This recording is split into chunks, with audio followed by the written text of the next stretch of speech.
जिस बेटी के लिए माँ ने सब कुछ कुर्बान कर दिया, उसी बेटी ने एक दिन माँ से उसका घर बिकवा दिया।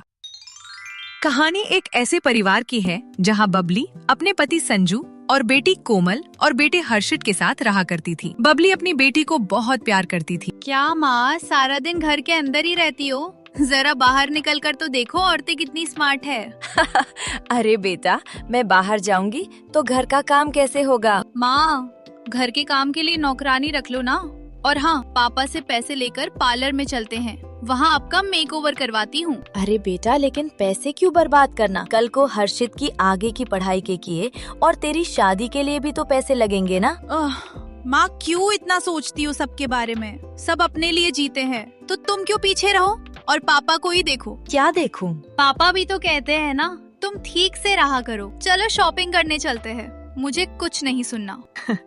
बेटी माँ को शॉपिंग के लिए ले जाती है, लेकिन ज्यादा सामान खुद के लिए ही खरीद लेती है। फिर एक दिन, पापा, आपको एक बात बतानी थी हर्षित के बारे में। वो कल ना गली के आवारा लड़कों के साथ खेल रहा था। मैंने उसे बहुत समझाया कि पापा इतनी मेहनत करते हैं, तुम ऐसा क्यों करते हो? हाँ बेटा, वो कुछ बन जाए, तुम्हारी शादी हो जाए, तब कुछ समझूंगा जिंदगी सफल। पापा, आपकी जिंदगी तो सफल ही है, और भाई की भी।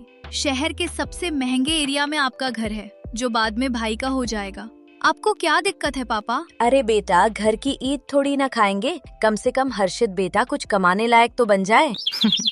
एक दिन, मम्मी पापा, मैं आप लोगों को किसी से मिलवाने लाई हूँ। ये मयंक है, इसे शादी करना चाहती हूँ। पर पापा, ये ना अभी सेटल नहीं है। कोमल, अभी कैसे तुम्हारी शादी करवा दे? अभी तुम्हारी पढ़ाई खत्म हुई है, कुछ काम कर लो, कैरियर बनाओ कुछ। देखो, मैं ऐसे ही शादी नहीं करवा सकता।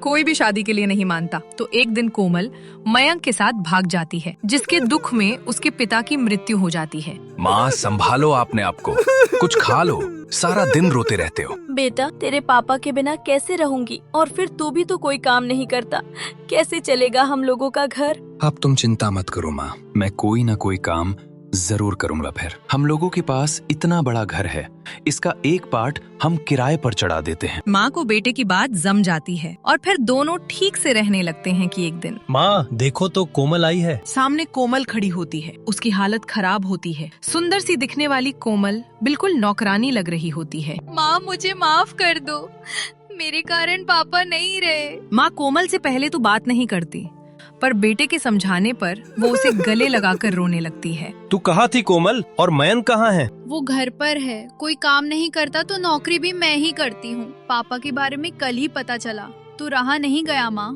कोई बात नहीं बेटा, किस्मत का लिखा कौन बदल सकता है। कोमल अब आए दिन माँ के पास रहती और उसके कान भरती। क्या माँ, तुम भाई की शादी करा दो ना किसी पैसे वाले घर में। उसको जो दहेज मिलेगा उसे कोई एक और घर खरीद लो। ये घर बेचकर इसके पैसे अपने पास रख लो। कल को बहू आ जाएगी तो पैसे पैसे के लिए तरस ना जाओ तुम। अरे नहीं हर्षित, मेरा ख्याल रखता है, वो ऐसा नहीं करेगा। माँ, बीवी के आने के बाद ना सब बदल जाते हैं। बाकी तुम्हारी मर्जी। पर कहते हैं ना, रोज रोज एक ही बात को कान में डाला जाए तो वो एक दिन सच हो ही जाती है। देख हर्षित, तेरी शादी की उम्र हो चुकी है, तू ना अब अपनी बीवी को लेकर अलग हो जा। माँ, तुम कैसी बात कर रही हो? मेरी कमाई कोई इतनी है नहीं जो मैं एक अच्छा मकान ले सकूं। अरे तो जाकर किसी झोपड़पट्टी में रह ले, लेकिन निकल यहाँ से। माँ के कहने पर हर्षित बीवी के साथ अलग चला जाता है। उसके जाने के बाद कोमल माँ के पास आती है। माँ, ये है ठाकुर जी, ये इस घर की अच्छी कीमत देने को तैयार हो गए हैं। ये लो पैसे। बेटी घर बिकवा देती है। घर बिक जाने के बाद कल इस घर को खाली करना है, लेकिन सोच रही हूँ कि जाऊंगी कहाँ। कहाँ का क्या मतलब होता है माँ? मेरे साथ मेरे घर, वो घर भी तो तुम्हारा ही है ना। और फिर कोमल माँ को लेकर अपने घर आ जाती है रात को। मयंक, अब तो हम लोगों के अच्छे दिन शुरू हो रहे हैं। माँ के पास बहुत सारा पैसा है। हम रोज अपने सारे शौक पूरे करेंगे। अगले दिन कोमल, माँ, वो किराए के मकान का किराया बड़ा मुश्किल हो रहा है। सोच रही हूँ अपना एक मकान ले लूँ। डाउन पेमेंट दे देती तो ईएमआई तो मैं देती रहूंगी, जैसे किराया दे रही हूँ।